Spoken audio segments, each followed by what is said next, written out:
Sudah diterangkan beberapa judul dari kitab Tauhid itu.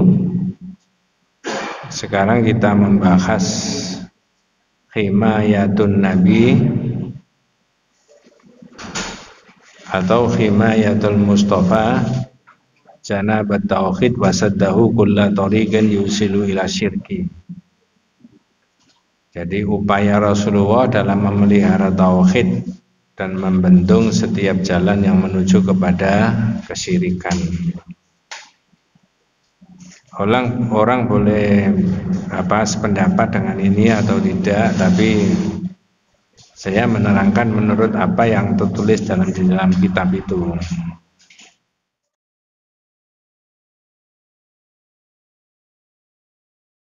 Assalamualaikum warahmatullahi wabarakatuh.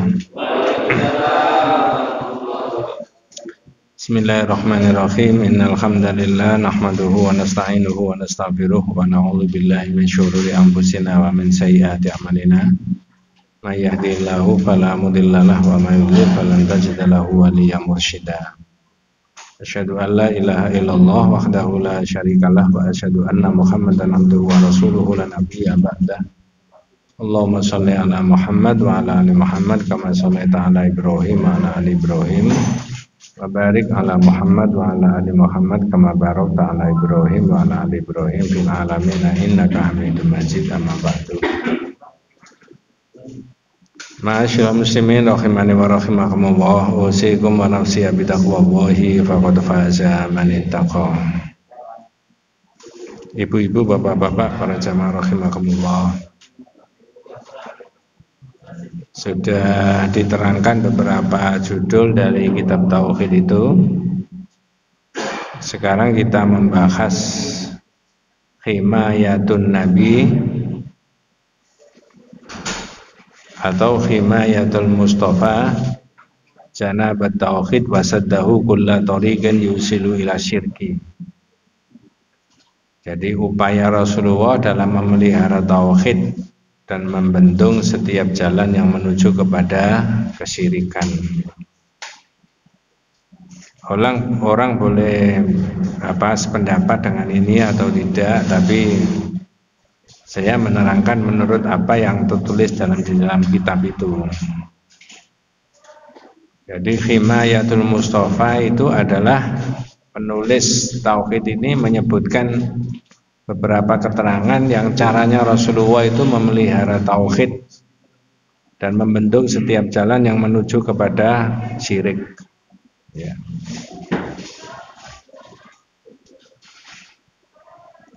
Di bagian awal dalam keterangan ini kita kembali pada apa yang sudah pernah disebutkan, bahwa makna syahadat tentang Rasulullah itu ada 5 poin.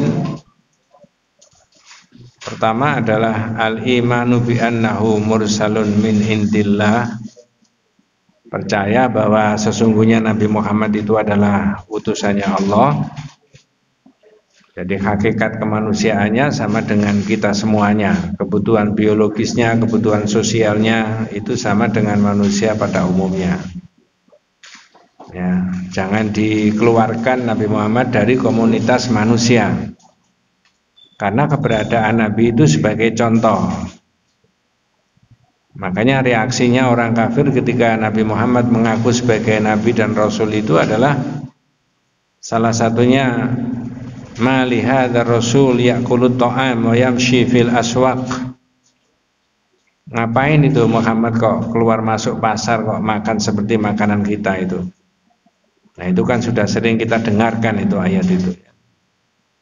Lalu usul mereka, falaula unzila alaihi malakun fayakuna ma'ahu nadhira. Kok tidak malaikat aja diutus oleh Allah untuk sebagai memberi peringatan itu bersama Nabi. Ini pikiran salah, pikiran yang keliru. Keberadaan Nabi itu memang sebagai contoh, maka tidak mungkin manusia itu bisa mencontoh makhluknya Allah yang namanya malaikat. Jadi saya ulangi, makna syahadat tentang Rasulullah itu di poin yang pertama, al-imanu bi annahu mursalun min indillah. Percaya bahwa sesungguhnya Nabi Muhammad itu utusannya Allah. Ya. Kemudian nusaddiquhu fima akhbaro, membenarkan yang dikabarkan oleh Nabi. Kemudian yang ketiga nuti'uhu fima amara, mentaati yang diperintah. Yang keempat wa natruku ma nahanhu wa zajara, meninggalkan yang dilarang. Kemudian yang kelima wa na'budullaha bima syara'a, beribadah kepada Allah menurut yang disyariatkan. Jadi yang disyariatkan oleh Allah, oleh Rasulullah mana itu yang kita ikuti, terutama yang makhdo-makhdo berkaitan dengan akidah dan masalah ibadah. Maka di dalam Himayatul Mustafa, upaya Nabi memelihara tauhid dan membendung setiap jalan yang menuju kepada syirik, itu kita disuguhi, itu diaturi dulu yang berkaitan dengan surat At-Taubah ayat 128. Ya. Surat At-Taubah ayat 128. A'udzubillahi minasyaitonirrajim. Bismillahirrahmanirrahim. Laqad ja'akum rasulun min anfusikum azizun 'alaihi ma anittum harisun 'alaikum bil mu'minina raufur rahim. Jadi yang kita ambil yang bagian awal, telah datang Rasul dari unsur kalian, telah datang kepada kalian semuanya Rasul min anfusikum, dari dirimu, min jinsikum, dari jenisnya manusia. Sehingga tadi saya katakan kebutuhan dasarnya Nabi Muhammad itu sama dengan manusia pada umumnya. Nah begitu ya. Jadi penulis kitab Tauhid memberikan keterangan berkaitan dengan judul upaya Nabi memelihara Tauhid itu, kita dikenalkan dulu Nabi itu dari mana. Min anfusikum, dari dirimu sendiri. Min jinsikum, dari jenisnya manusia.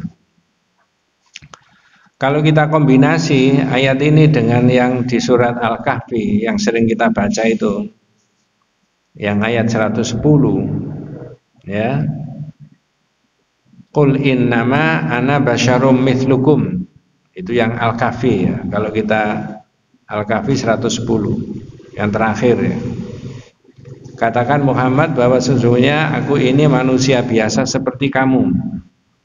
Nah, lafal seperti kamu, mithlukum itu adalah tahqiqul basyariyah, menguatkan hakikatnya kemanusiaannya Nabi Muhammad itu. Jadi kalau kita pakai aku ini manusia biasa, itu sebenarnya orang sudah paham. Qul innama ana basyarun, saya ini manusia. Tapi oleh Allah diterangkan mithlukum, seperti kamu. Nah, lafal seperti kamu itu tahqiqul basyariyah, menguatkan hakikatnya Nabi Muhammad itu sebagai manusia biasa.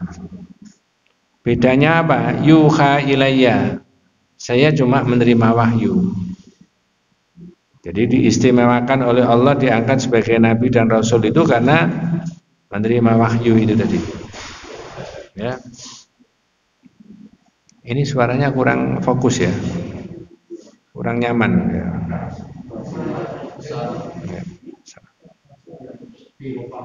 Ya, enggak apa-apa wis.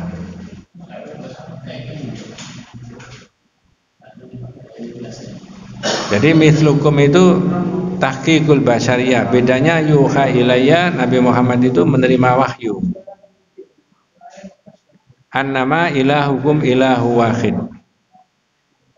Ilahmu itu adalah ilah yang satu, maksudnya Allah itu, bukan saya. Maka ayat itu digandeng.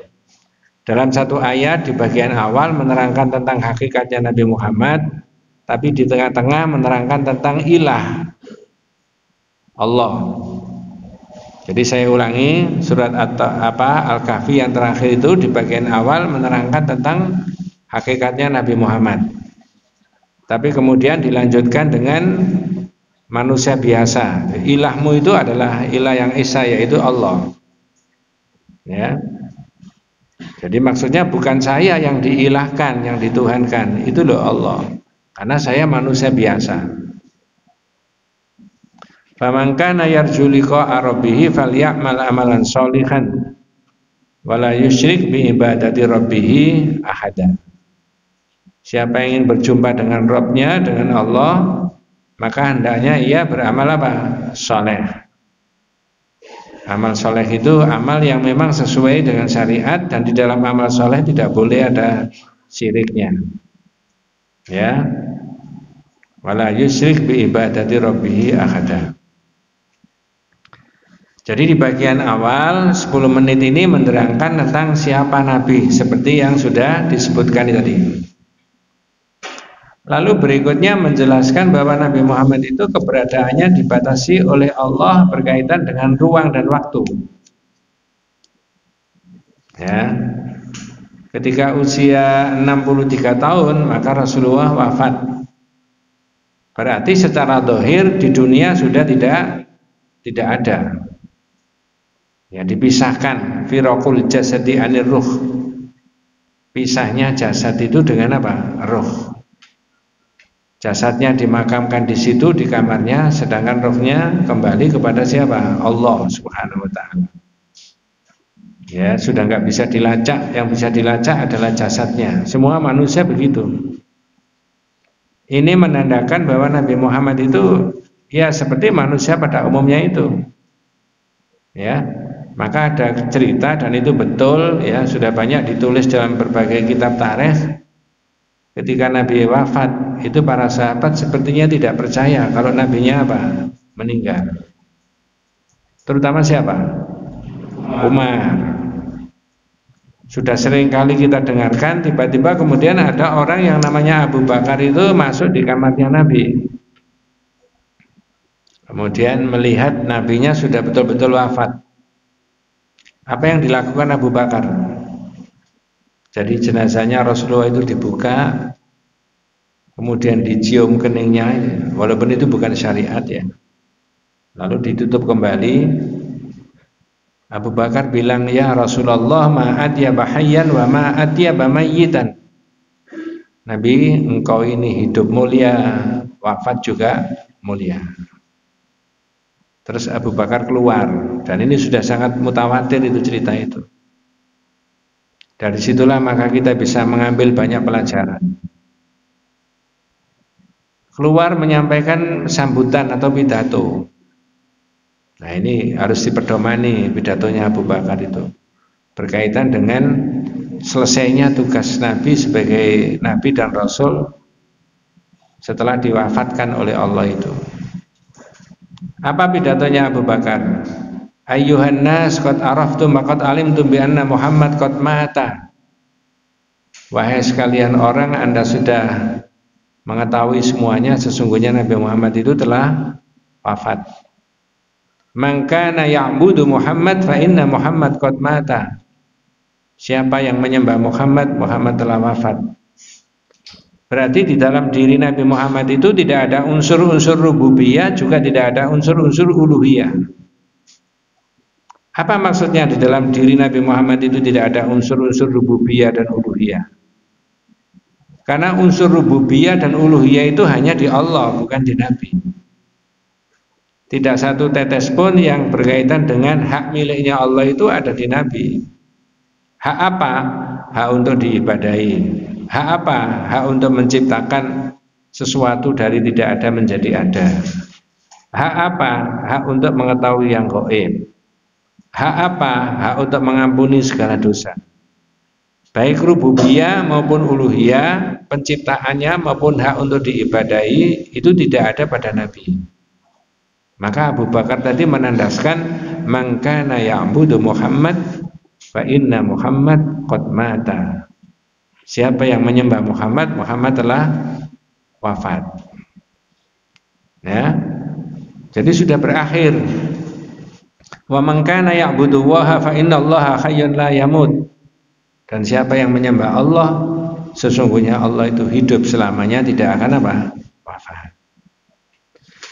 Dari situlah kemudian kalau ditarik sampai 2021 ini, pikiran kita, oh kalau begitu Nabi Muhammad tidak bisa dimintai pertolongan. Ya. Oh kalau begitu Nabi Muhammad tidak bisa datang ke sini. Jawabannya apa? Iya. Tetapi kalau jenengan mengikuti ceramah-ceramahnya di YouTube, terutama pemikiran-pemikiran yang berkaitan dengan sufi, itu luar biasa nabrak tauhidnya menurut saya. Luar biasa bagaimana? Mereka meyakini bahwa Rasulullah itu hadir di situ. Maka mereka disuruh apa? Berdiri. Padahal di kitab yang lama sudah diterangkan. Ya. Anas bin Malik sebagai sahabatnya Nabi itu pernah menyebutkan maka nasaksun habba ilahi min Rasulillah. Tidak ada yang orang kita hormati, kita cintai melebihi Rasulullah. Ya. Tetapi para sahabat itu idza ra'auhu lam yaqumu. Para sahabat itu ketika tahu ada Rasulullah datang tidak berdiri. Mengapa? Lima ya'lamu min karahiyati dzalik. Karena para sahabat itu ngerti Rasulullah itu tidak mau dihormati dengan cara begitu. Jadi ada banyak aspek yang nabrak tauhid tadi. Pertama adalah meyakini Rasulullah itu bisa hadir kemana-mana. Itu bahkan ada entah, ya menurut saya serius yang diupload di YouTube itu ya.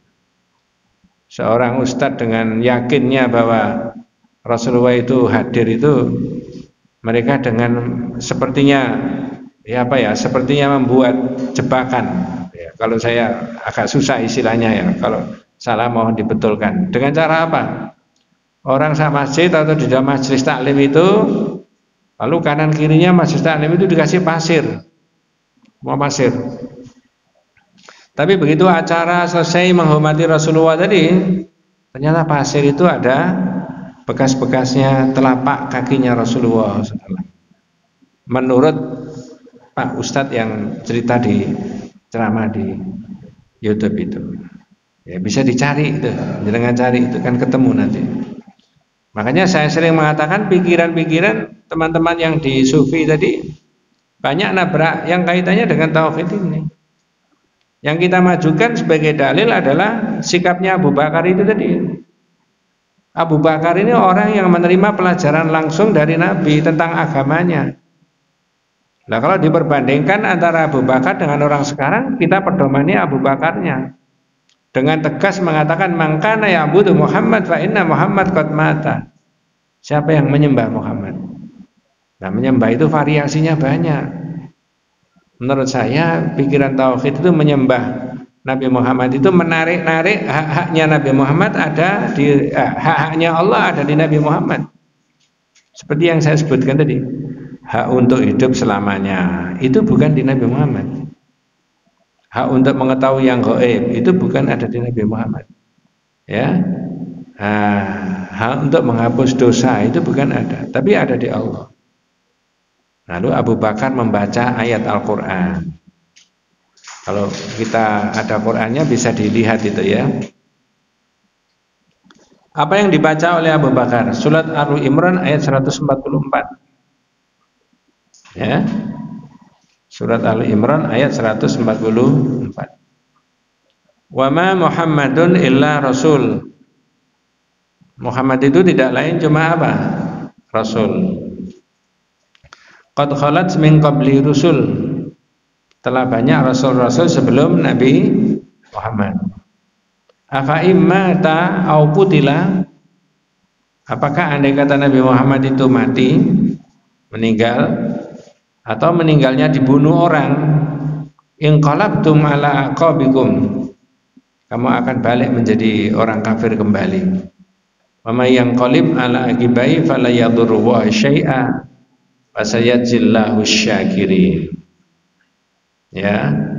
Dan barang siapa yang balik kembali menjadi kafir itu tidak mempengaruhi Allah sama sekali, ya. Nah, dan Allah akan memberi balasan kepada orang yang mau bersyukur. Jadi ayat itu dibaca oleh Abu Bakar yang meyakinkan kepada para sahabat yang lain bahwa Nabi Muhammad itu sudah selesai dan Nabi Muhammad itu wafat. Menurut tarikh itu, lalu para sahabat itu banyak yang terperanjat, kaget ketika dibacakan ayat itu.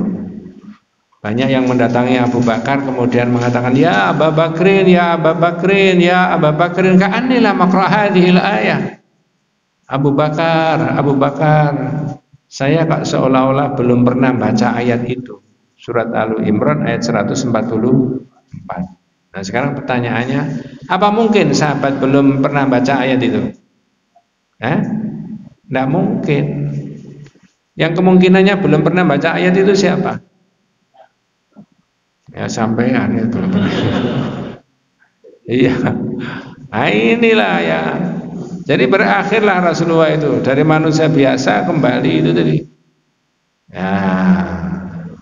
Nah sekarang kalau Rasulullah itu sudah wafat, dimakamkan di situ, yang maksudnya himayatun Nabi, himayatul Mustafa, upaya Rasulullah dalam memelihara tauhid, wasaddahu kulla tariqin yusil syirki, dan membendung setiap jalan yang menuju kepada syirik, itu adalah sikapnya orang-orang setelah Nabi terhadap makamnya Nabi. Nah itu yang penting, ya.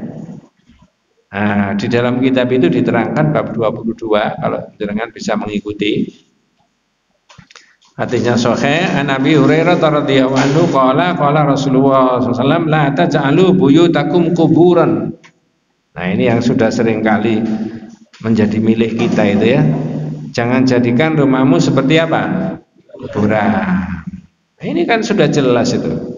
Kalau Nabi melarang jangan jadikan rumahmu seperti kuburan, itu rumah itu tidak pernah difungsikan sebagai tempat apa? Ibadah. Kok seperti apa? Kalau rumah tidak pernah difungsikan sama sekali berfungsi sebagai ibadah, seperti kuburan. Berarti kuburan bukan tempatnya untuk apa? Ibadah. Dari sinilah kadang-kadang orang entah salah paham atau sengaja memang dikaburkan begitu, seolah-olah pikiran-pikiran tauhid yang seperti ini itu melarang orang menziarahi kubur. Enggak. Orang menziarahi kubur itu sunnah Nabi dan itu proporsional. Mestinya yang dilakukan itu proporsional sesuai dengan yang diterangkan dan dilakukan yang diajarkan oleh Nabi, ya. Bukan menurut versinya manusia terhadap kuburan itu. Ya begitu. Jadi jenengan dan saya, kita semuanya bisa berdomani ketika Rasulullah wafat, ya, maka inilah sikap kita, la taj'alu buyutakum kuburan wa la taj'alu qabri idan, dan jangan jadikan kuburan saya, kata Nabi, sebagai tempat apa? Id, ya. Kalau id itu makna bahasanya adalah bolak-balik ke situ, lalu di situ diterjemahkan perayaan. Jadi rame-rame di kuburan Nabi atau bolak-balik ke situ. Kalau jenengan tidak haji atau umroh boleh, tapi ziarah kuburan Rasulullah sekali saja. Jangan ada siklus waktu tertentu seolah-olah waktu itu yang lebih afdol. Tidak, kapan saja boleh, ya. Maka di situ larangannya wala taj'alu qabri idan, jangan jadikan kuburan saya, kuburanku ini sebagai tempat apa? Perayaan. Atau ada siklus waktu yang di situ, karena itu maknanya ada siklus waktu. Kenapa umat Islam itu rame-rame? Ini Idul Fitri, Pak. Kapan? Setiap tanggal 1 apa? Syawal. Ya. Kenapa itu rame-rame menyembelih binatang dan sebagainya? Itu namanya Idul Adha, Pak. Kapan? Setiap tanggal 10 Dzulhijjah. Itu namanya Id. Balik di situ, ada siklus yang rutin di situ. Nah, Nabi melarang tidak boleh, ya. Tapi yang diperintahkan oleh Rasulullah itu apa? Wasallu alayya. Apa Pak? Wasallu alayya. Baca salawat alayya kepadaku. Fa inna salatakum tablughuni haitsu kuntum. Bacaan salawatmu itu sampai kepada saya di mana saja kamu apa? Berada. Itu kewajiban kita membaca salawat Nabi itu, ya. Sekarang saya selipkan sedikit. Kitab ini menulis, ya orang boleh berbeda pendapat ya, tapi perintah membaca salawat itu bukan satu-satunya hadis ini. Yang lebih banyak dinukil itu adalah surat Al-Ahzab itu. Innallaha wa malaikatahu yusholluna ala nabi. Sekarang saya tanya, apa maknanya salawatnya Allah kepada Nabi? Ya. Dan apa maknanya salawatnya malaikat itu kepada Nabi? Ya. Di kitab ini ditulis ya, fadlus salati ala Nabi sallallahu alaihi wasallam ma'rufun. Minhu man shalla ya alaihi marratan wahidah sallallahu alaihi biha asyra. Tentang fadilahnya membaca salawat Nabi itu sudah banyak diterangkan orang, sudah kita mengerti. Orang baca salawat satu saja itu dibalas oleh Allah kebaikannya menjadi berapa? 10. Nah, yang jadi perdebatan salawat Nabi itu yang mana? Kitab-kitab tauhid ini menurut saya merekomendasikan salawat Nabi itu salawat yang menurut apa? Hadis. Ya. Sehingga kita tidak perlu berdebat, tapi harus yakin bahwa salawat Badar, salawat In'am, salawat Fatih, salawat Nariyah, salawat Munjiyah, salawat Tibil Qulub, salawat Ashil itu tidak berdasarkan hadis. Saya ulangi. Ada nggak perintah orang baca salawat Nabi? Jawabannya ada. Yaitu surat Al-Ahzab itu tadi. Ayat 56. Ketika ayat itu turun, maka para sahabat itu menjadi confused, bingung. Bingungnya gimana? Lafalnya bagaimana? Fa inna salam qad arafna. Kalau salam itu Nabi, kami itu sudah mengerti. Tapi sholawat itu gimana? Baru kita temukan di beberapa hadis. Nabi menyebutkan qulu Allahumma sholli ala Muhammad wa ala ali Muhammad kama shallaita ala Ibrahim wa ala ali Ibrahim dan sebagainya. Kemudian tadi Allah itu bersalawat, salatu minallahi ala rasulih laisa ma'naha kama qala ba'du ahli ilmi. Ini kitab ini rada kritis menurut saya itu. Jadi kalau salawatnya Allah itu tidak seperti yang diucapkan oleh banyak orang. Coba ini berani begitu ya. Kalau Allah itu membaca salawat kepada Nabi, kata kitab ini ya, wassalatu minallah ala rasulihi laisa ma'naha kama qala ba'du ahli ilmi. Tidak seperti yang diterangkan oleh para masyarakat tadi. Inna salata minallahi ar-rahmah. Allah itu berselawat, maknanya Allah itu memberikan, kalau menurut masyarakat Allah itu memberikan rahmat kepada Nabi. Sedangkan rahmatnya Allah kepada Nabi itu tidak dibatasi oleh ruang dan waktu. Ngerti maksudnya Pak? Pakai ruang dan waktu segala itu tadi ya. Saya ulangi, rahmat Allah yang dikucurkan kepada Nabi itu enggak ada batasnya. Tapi maksudnya apa itu? Wa minal malaikati al-istighfar wa minal adamin ad-du'a fa hadza laisa bisahihin.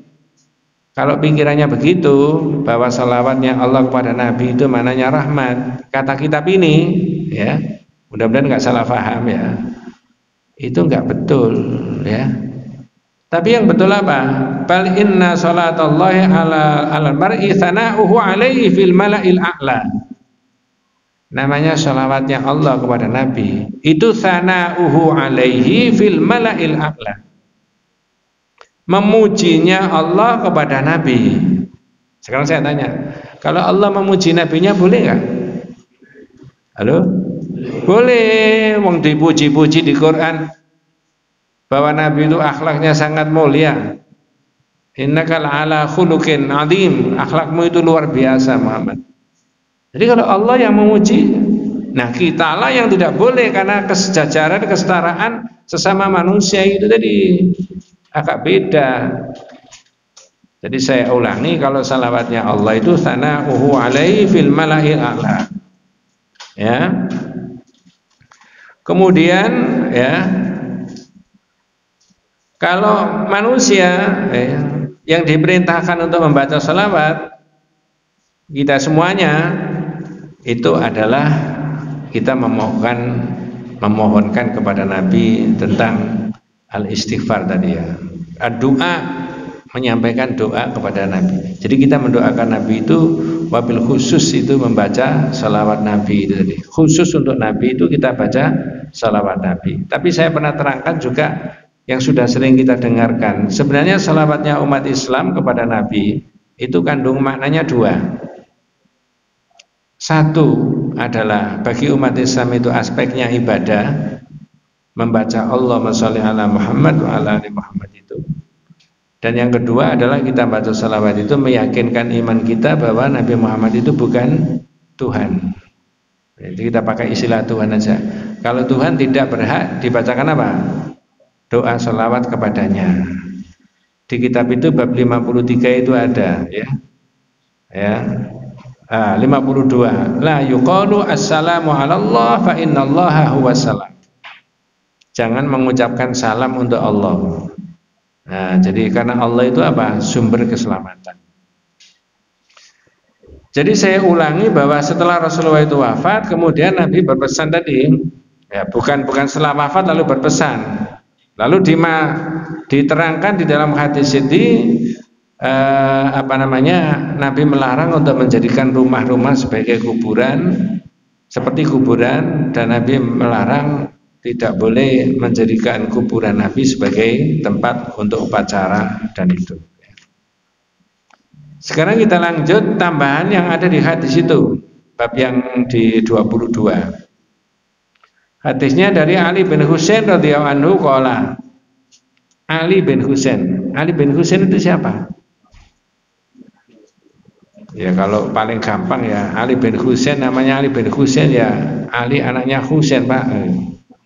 Husainnya itu siapa? Husain cucunya siapa? Nabi. Berarti Husain itu Ali itu apanya sama Nabi? Saya ulangi, Ali bin Abi Thalib punya anak namanya Husain sama Hasan. Husain punya anak diberi nama apa? Ali. Jadi bulat itu Pak ya. Ya, annahu ra'a rajulan yaji'u ila furjatin kanat inda qabr Nabi sallallahu alaihi wasallam. Kalau tidak salah bulan yang lalu saya pernah tanya. Nah inilah dalilnya itu kepada kita semuanya. Pertanyaannya begini. Apakah orang berdoa di makamnya Rasulullah itu tempat yang afdol? Halo? Apakah orang berdoa di makamnya, di sisi makamnya Rasulullah itu tempat yang afdol? Zaman ragu-ragu itu. Loh, jangan dirubah pertanyaannya. Kalau raudhah berdasarkan satu hadis, ma baina baiti wa mimbari raudhatun min riyadil jannah. Itu iya. Antara rumah saya, itu kalau dalam bahasa kita, dinding rumah saya ini Mas, sampai mimbar, ini taman surga, 25 meter itu. Raudhatun min riyadil jannah. Sehingga orang berebut ke situ. Yang saya tanyakan di kamar yang di makamnya Nabi. Yang di makamnya Nabi berarti di kamarnya Nabi kan? Pertanyaannya tadi adalah apakah berdoa di dekat makamnya Rasulullah itu tempat yang afdol? Tidak. Ini kadang-kadang confuse orang itu. Duh, masa sih? Lah raudhah, lo lain dul. Lain Mas. Kalau raudhah ada masuk dalam wilayah hadis itu tadi. Nah, sekarang logika saja, walaupun tidak ada dalilnya, kita pakai logis saja. Andai kata Rasulullah itu selama hidupnya lalu mengatakan berdoa di kamar saya itu tempat yang afdol. Kira-kira para sahabat mau antri nggak masuk di kamarnya Nabi? Iya. Oh, nah, para sahabat kok. Jadi berebut, kebaikan itu direbut sahabat itu. Kalau kita kan tidak seberapa merebut ya. Kan di situ ya. Jadi tidak ada keterangan bahwa Nabi dawuh di kamar saya itu tempat yang afdol. Tapi ketika Rasulullah kemudian dimakamkan di situ, apakah hukumnya berubah? Hukum terhadap kamar itu iya. Hukum terhadap kamar itu. Semula kamar boleh dipakai sholat, pakai ngaji, pakai ini. Sekarang sudah makam menjadi beda. Ya, sudah sering kali kita dengarkan. Misalkan di tanah lapangan itu ya, 100 kali 100 meter. Semula boleh dipakai main sepak bola, boleh dipakai ngaji, boleh dipakai tabligh, orang masuk di situ mencolot aja juga boleh. Tapi sekarang disepakati tanah kosong tadi dipakai kuburan. Lalu ada beberapa orang soleh solihah wafat dimakamkan di situ. Hukumnya berubah nggak? 100 kali 100 meter tadi? Berubah. Tidak boleh seenaknya datang ke situ mencolot aja. Ada etikanya, ada salam nggak? Ada, dan seterusnya. Jadi kamarnya Rasulullah juga berubah. Nah, jenengan kalau memperdalam itu, baca kitab Hujratun Nabi sallallahu alaihi wasallam tarikhuha wa ahkamuha. Kamarnya Nabi, sejarahnya dan hukumnya. Hukumnya berubah ketika jadi makamnya Nabi itu tadi. Nah, mari kita lihat itu hadisnya tadi dari Ali bin Husain. Ali bin Husain tadi. Annahu ra'a rajulan yaji'u ila furjatin kanat inda qabrin Nabi sallallahu alaihi wasallam fayadkhulu fiha.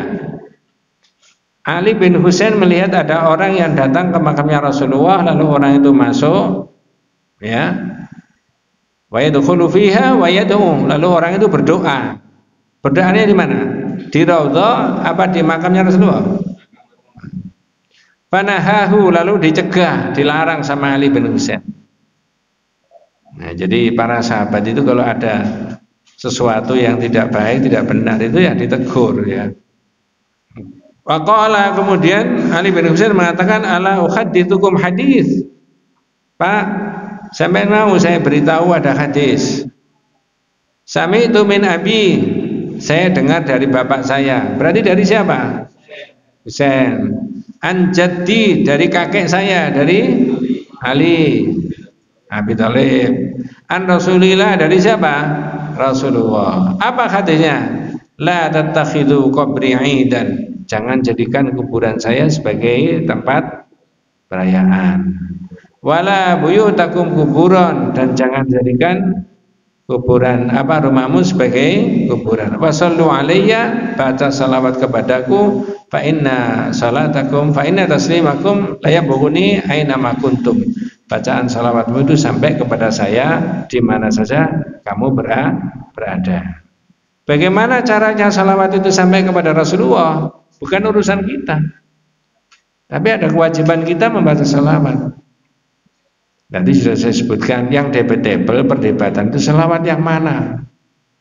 Saya selalu menganjurkan baca saja salawat yang menurut hadis. Pasti tidak salah, karena Nabi mengajarkan salawat itu. Maka di kultur kita itu tidak dibiasa membaca salawat-salawat yang tidak berdasarkan hadis. Nah, begitu maksudnya. Di kitab yang barusan selesai itu ada keterangan disebutkan itu ghairu masyru', tidak ada syariatnya salawat-salawat yang itu. Jangan dibalik, justru membaca salawat yang tidak ada berdasarkan hadis jauh lebih sering, lebih banyak daripada yang dari hadis. Malah ada keterangan orang membaca salawat nariyah itu, coba lihat di Google itu, ya.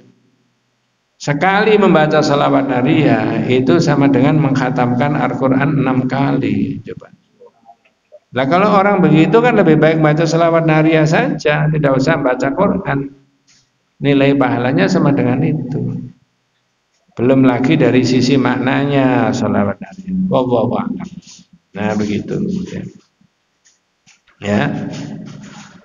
Kemudian berikutnya saya ingin kembali ke bab yang ke-20, belum pernah dibahas itu, ya. Bab 20. Hadisnya riwayat Imam Muslim dari Jundab bin Abdillah. Ya. Sami'tu Nabiyya sallallahu alaihi wasallam qabla ayyamuta bi khamsin. Jadi saya ulangi lagi judulnya tadi, Himayatul Mustafa janabat tauhid wasaddahu kulla tariqin yushiru ila syirki. Upaya Rasulullah Nabi Muhammad SAW dalam memelihara tauhid dan membendung setiap jalan yang menuju kepada syirik. Itu judul yang ditulis oleh penulis itu. Lalu yang dimajukan beberapa dalil Al-Quran tadi, sampai keterangan hadis dari Ali bin Husain tadi. Nah, sekarang tambahannya di kitab itu ada di bab yang ke-20. Riwayat Imam Muslim dari Jundab bin Abdillah. Dia mengatakan sami'tu Nabiyya sallallahu alaihi wasallam qabla ayyamuta bi khamsin. Saya mendengar Nabi sallallahu alaihi wasallam 5 hari sebelum Rasulullah apa? Wafat. Perhatikan hadisnya. Kalau ada yang berkenan membaca terjemahnya lebih bagus. Ya. Nah, nanti ini menggelitik buat kita semuanya. Ini berbeda dengan yang ada di masyarakat, padahal hadisnya sangat sahih ya. Apa kata Rasulullah? Inni abra'u ilallahi ayyakuna minkum khalil. Apa terjemahnya Pak? Monggo kalau ada yang berkenan menerjemahkan. Bab yang ke-20. Nggih. Sesungguhnya aku berlepas diri dan mengadu kepada Allah bahwa aku mempunyai seorang khalil. Ya, jadi Nabi berlepas diri bahwa tidak menunjuk salah seorang di antara para sahabat sebagai khalil. Inni abra'u ilallahi ayyakuna minkum khalil. Saya tidak menjadikan kalian semuanya sebagai khalil. Lanjut Pak. Karena di antara kalian, sesungguhnya Allah telah menjadikanku sebagai khalil, sebagaimana telah menjadikan Ibrahim sebagai khalil. Itu yang panjenengan garis bawahi. Fa inna Allaha qad ittakhadhani khalil kama ittakhadha Ibrahim khalil. Karena sesungguhnya Allah menjadikan aku sebagai apa? Khalil, sebagaimana Allah menjadikan Nabi Ibrahim sebagai khalil. Sekarang saya tanya, apa betul Nabi Ibrahim itu disebut oleh Allah sebagai khalil? Wattakhadallahu Ibrahima khalil. Di dalam surat An-Nisa ayat 125. Dan Allah menjadikan Nabi Ibrahim sebagai khalil. Saya ulangi. Allah menyebut Nabi Ibrahim sebagai apa? Khalil. Dasarnya, dalilnya yaitu An-Nisa ayat 125. Tapi hadis ini riwayat Imam Muslim dari Jundab bin Abdillah, Nabi dawuh fa innallaha qad ittakhadhani khalil kama ittakhadha Ibrahim khalil. Karena sesungguhnya Allah itu menjadikan aku sebagai khalil sebagaimana Allah menjadikan Nabi Ibrahim sebagai khalil. Berarti posisinya Nabi Muhammad sama Nabi Ibrahim dalam sebutan itu sama apa beda? Apa? Khalil. Nah, berikutnya. Lalu apa bedanya antara Khalil sama Habib? Khalil sama Habib. Kalau Habib itu bahasa Arab rasa cinta yang lebih rendah, lebih di bawah daripada Khalil. Khalil itu kecintaan yang sungguh-sungguh dan dipakai oleh Allah pada pada nabi-nabi tertentu, yaitu Nabi Ibrahim disebutkan tadi. Jadi khullah al-khalil itu adalah a'zamu anwa'il mahabbati wa a'laha. Ya, derajat cinta yang paling tinggi dan paling luhur. Berarti Nabi Ibrahim disebut khalil di dalam Al-Qur'an, Nabi Muhammad menyebut dirinya sebagai khalil, berarti posisinya Nabi Muhammad sama Nabi Ibrahim sama-sama khalil. Pertanyaan berikutnya. Tapi di masyarakat Nabi Muhammad disebut khalil apa Habib? Kalau begitu disebut Habib itu meninggikan derajatnya Nabi Muhammad atau menyamakan sama Nabi Ibrahim atau merendahkan? Kalau sampean menyebutkan Nabi Muhammad itu apa? Ya kan karena sudah membaca itu tadi kan. Iya, sudah kadung diomongkan banyak orang, Pak. Ya. Fa'ataitu ila habibi. Ya. Kan ada begitu. Ya. Nah itu enggak khalil mestinya.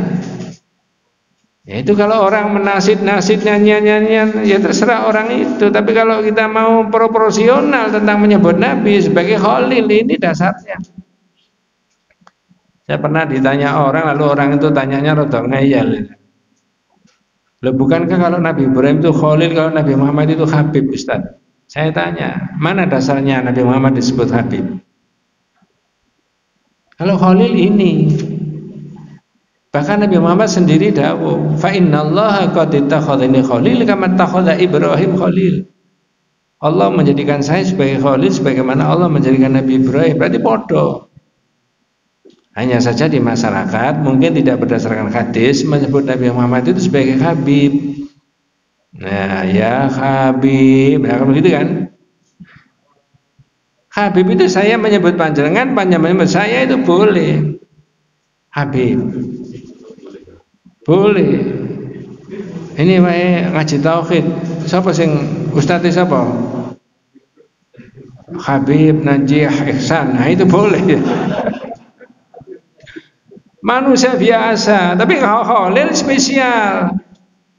Ya. Dengan PD-nya orang-orang menyebut Nabi Muhammad sebagai Habib. Kalau di tauhid indah. Fa'ataitu ila habibi fahda ya qalbi wa rifqan sallu ala Muhammad. Nah, kan gitu. Tidak Habib Khalil ya. Wes, kita lanjut. Itu sebutan, tidak ada kaitannya dengan ini ya. Sebutan aja untuk Nabi. Tapi kalau kita mengikuti, maka mengikuti ini ya mestinya menyebut Nabi sebagai apa? Khalil. Lanjut, Pak. Seandainya aku menjadikan seorang khalil dari antara umatku, niscaya aku akan menjadikan Abu Bakar sebagai khalil. Walau kuntu mutakhidan min ummati khalil atakhadtu Abu Bakrin khalil. Andai kata saya boleh menunjuk di antara kalian sebagai khalil, yang saya tunjuk Abu Bakar. Berarti derajatnya Abu Bakar di antara para sahabat tinggi. Makanya dari pidatonya Abu Bakar ketika Rasulullah wafat, yaitu yang jenengan pedomani. Ya. Rasul itu telah wafat, tidak bisa dimintai pertolongan, tidak bisa menghapus dosa. Mahi itu menghapus, tapi Nabi itu bukan menghapus dosa, tapi menghapus berhala. Entah betul, nanti bisa ditanyakan Pak Jainuddin yang ahli hadis itu ya. Katanya Nabi pernah dawuh, ismi fil Injil al-Mahi. Nama saya di Injil itu oleh Allah ditulis al-Mahi. Menghapus. Menghapus apa? Menghapus sistem keberhalaan. Bukan menghapus dosa. Tapi di nasyid-nasyid kita pernah dengarkan ya, seolah-olah Nabi itu dianggap menghapus apa? Dosa. Alaika ya salam ya makhidunu basalamu alaik. Begitu. Ada begitu enggak kira? Coba perhatikan itu Pak ya. Ini mohon maaf kalau ada yang berbeda pendapat ya. Tapi saya boleh meyakinkan jamaah yang ikut ngaji ini. Alaika ya salam khairul anbiya assalamu alaika ya salam ya makhidunu wassalamu alaik. Nah yang kedua ini loh, semoga salawat dan salam dilimpahkan Allah kepada engkau wahai orang yang menghapus dosa. Coba ya, dalam tauhid kita enggak, yang menghapus dosa itu Allah. Sebenarnya tauhid itu sederhana. Hak-haknya Allah itu jangan ditarik-tarik diberikan kepada Nabi Muhammad. Tidak. Hak apa? Ya mulai dari awal tadi disebut hak untuk diibadahi, hak untuk menghapus dosa, hak untuk tahu kapan hari kiamat dan seterusnya dan seterusnya. Ya. Begitu. Jadi walau kuntum muttakhidan min ummati khalil atakhadtu Abu Bakrin khalil. Kalau saya boleh menunjuk khalil salah seorang Anda, yang saya tunjuk Abu Bakar. Berarti derajatnya Abu Bakar sangat tinggi. Lanjut Pak. Nah ini yang kaitannya dengan judul Ala wa inna man kana qablakum kanu yatakhiduna qubur anbiya'ihi masajid. Enggak. Dan ketahuilah bahwa sesungguhnya umat-umat sebelum kalian telah menjadikan kuburan nabi-nabi mereka sebagai tempat ibadah. Ya. Terus ingatlah, janganlah kalian menjadikan kuburan sebagai tempat ibadah, karena sesungguhnya aku melarang kalian dari perbuatan itu. Ya, iya. Ala fala tattakhidul qubur masajid, jangan jadikan kuburan-kuburan itu sebagai tempat apa? Ibadah. Ya mohon maaf, saya pernah ditanya orang itu, Ustaz, kalau ngaji di kuburan baca Yasin itu gimana? Boleh enggak? Saya balik tanya sama yang bersangkutan. Kalau menurut panjenengan baca Yasin itu ibadah apa enggak? Ya ibadah Ustaz. Yang afdal ibadah itu di masjid, di rumah apa di kuburan? Ya di masjid Ustaz. Berarti tidak boleh. Loh yang melarang bukan saya, hadisnya Nabi yang melarang. Saya juga mengikuti Nabi. Kalau begitu sebaiknya saya baca di mana? Menurut saya sebaiknya dibaca di rumah atau di masjid. Ya sudah Ustaz, kalau begitu minggu depan saya ngajinya baca di masjid atau di rumah saja. Ya. Jadi karena orang tidak ngerti tanya, ya kita jawab. Kasihan itu. Ya. Kalau mengikuti pendapatnya ini, jangan jadikan kuburan sebagai tempat apa? Ibadah di masjid. Wong duduk diam aja di masjid berlama-lama aja boleh kok. Namanya apa? Itikaf. Berarti jangan dengar-dengar di mana. Duduk diam lama di kuburan dengar-dengar. Ya. Tidak pada tempatnya. Wallahu a'lam. Ya. Nah, begitu.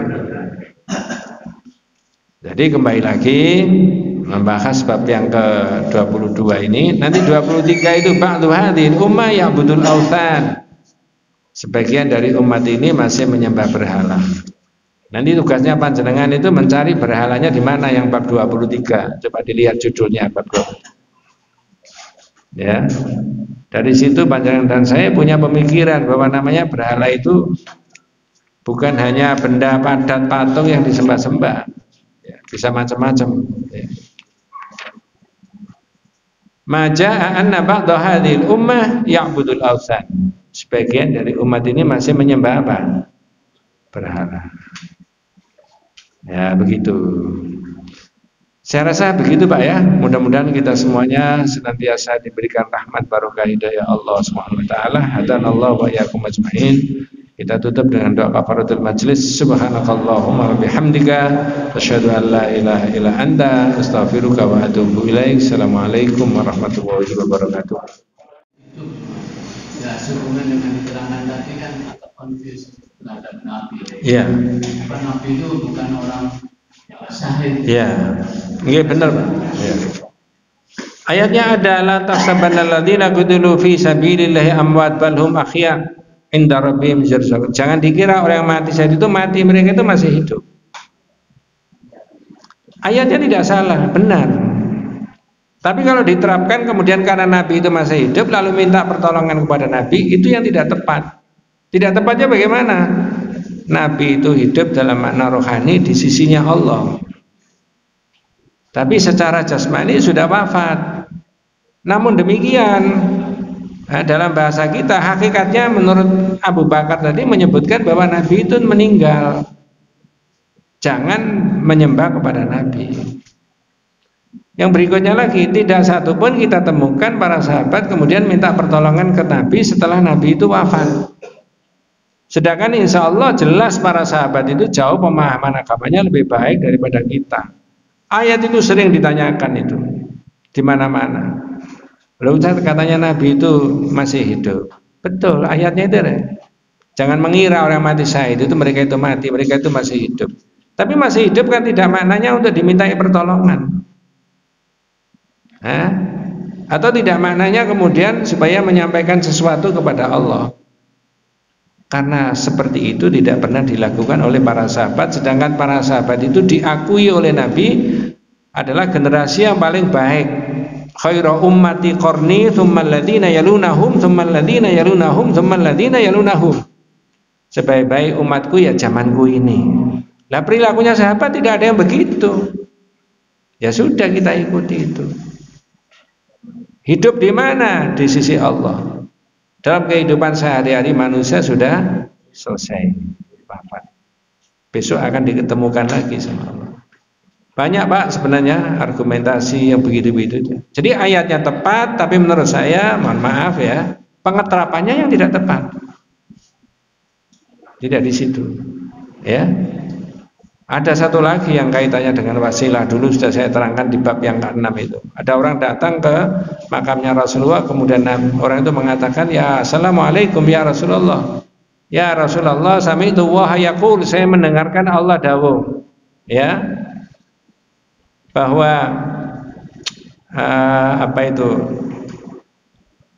Walau annahum idzalamu ja'uka, ketika orang itu berbuat zalim, dosa, datang kepadamu, wa ini qad jitu ilaika ya Rasulullah, dan sekarang saya sudah datang ke sini, mustaghfiran lidzambi mustafiyan bika ya Rasulullah, memohon ampun kepada Allah lewat engkau wahai Rasulullah.